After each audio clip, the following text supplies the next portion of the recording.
आज हम अंडा भेजा मसाला बनाएंगे। एक बार बनाने के बाद ना आपको इसको बार बार बनाने का दिल चाहेगा। इसके लिए हमें सबसे पहले 3 अंडे लेने हैं और इनको अच्छी तरह से फेंट लेना है। नमक और कुटी हुई लाल मिर्च डालकर थोड़े से हरे धनिया के पत्ते भी डाल देंगे और इसको साइड में रख देंगे। इधर 3 से 4 उबले हुए अंडे ले लेंगे और इनको स्लाइसेस में कट कर लेंगे।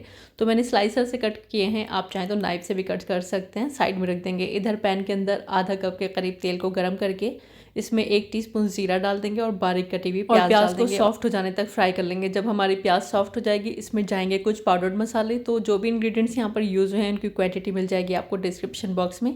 अदरक लहसुन का पेस्ट भी डाल देंगे और थोड़ा सा पानी डालकर अच्छी तरह से मसाले को भून लेंगे। मसाला भून जाएगा तो इसमें 2 मीडियम साइज़ के टमाटरों को पेस्ट बनाकर डाल देंगे और फिर से इसको इतना भून लेते हैं कि इसमें से तेल अलग होने लगे। मसाला अच्छी तरह से भुन चुका है हमारा। तो इस टाइम पर आधा कप के करीब इसमें पानी डाल देंगे और हाई फ्लेम पर जब पानी में उबाल आ जाएगी हमने जो अंडे फेंट कर रखे हैं वो इसमें डाल देंगे। थोड़ी देर टच मत करिएगा। जब ये अपना शेप लेने लगे तो इस तरह से इनको स्क्रम्बल कर दीजिएगा। जब अंडे पकना शुरू हो जाएं तो इसमें उबले हुए अंडे भी शामिल कर देंगे और बस अच्छी तरह से एक मिक्स देकर हम इसको ढक देंगे और लो फ्लेम पर 2 से 3 मिनट पकाएंगे। ज़्यादा देर इसकी कुकिंग नहीं करनी है। और बस यहाँ पर हमारा अंडा भेजा मसाला बनकर तैयार है। हरे धनिया के पत्ते से और हरी मिर्च से इसको गार्निश करके पराठे, पूरी, पाव वगैरह से आप इसको गर्मा गर्म सर्व कर लीजिए।